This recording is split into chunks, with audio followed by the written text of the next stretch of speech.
काय सांगाल, वाढत्या उन्हामुळे जनावरांवर काय परिणाम होत आहे? दूध उत्पादनाच्या संख्येत काय घट होते का? नेमकं काय परिणाम जाणवत आहेत? माझे नाव यादूराव ताराचंद मुळे. मी एक दूध उत्पादक शेतकरी आहे आणि आज जो हवा उन्हाचा तडाखा वाढला आहे याच्यामुळे ज्या गाई किंवा म्हशी यांना खूप मोठ्या प्रमाणावर या उन्हाचा त्रास होत आहे. जो दूध देण्याची क्षमता त्यांची जी 10 लिटर होती ते अर्ध्यावर येऊन गेलेली आहे. आपण मागे बघितलं, माझ्या मागे जे मॅट लावून आपण त्यांच्या उन्हाचं संरक्षण करत आहोत. पूर्वी लोक दाराचा मांडो घालून त्या ठिकाणी त्यांचा बचाव करत होते, परंतु आता पर्यावरणपूरक म्हणा किंवा शासनानं लाकूड तोड बंदी आणल्यामुळे ह्या अशा कुठल्याच दाराच्या जो झाडांच्या फांद्या टाकून पूर्वी लोक मंडप घालायचे जनावरांसाठी, ते आता कालबाह्य झाले आहेत.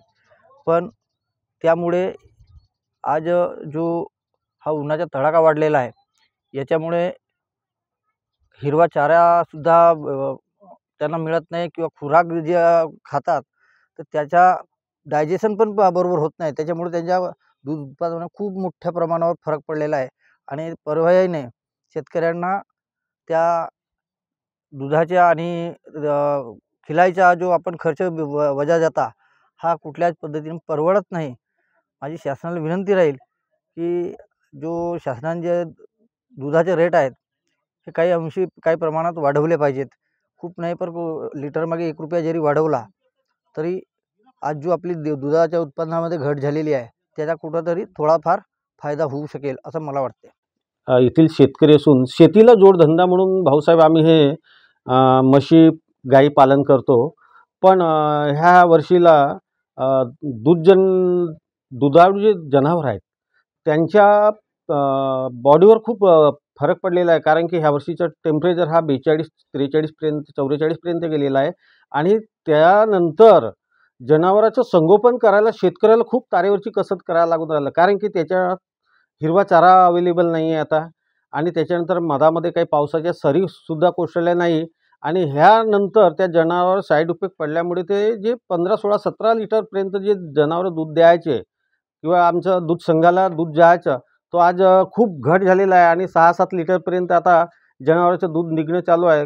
खरंच आम्हाला ह्या शेतकऱ्यांना असं सांगावंसं वाटते की बुवा जनावरांमध्ये ऋतूप्रमाणेच चेंजेस होतात, पण ह्यावर्षी खूप खरंच शेतकऱ्याला हे डबघाईस दिवस दिसतात दूधजन्य पदार्थामध्ये.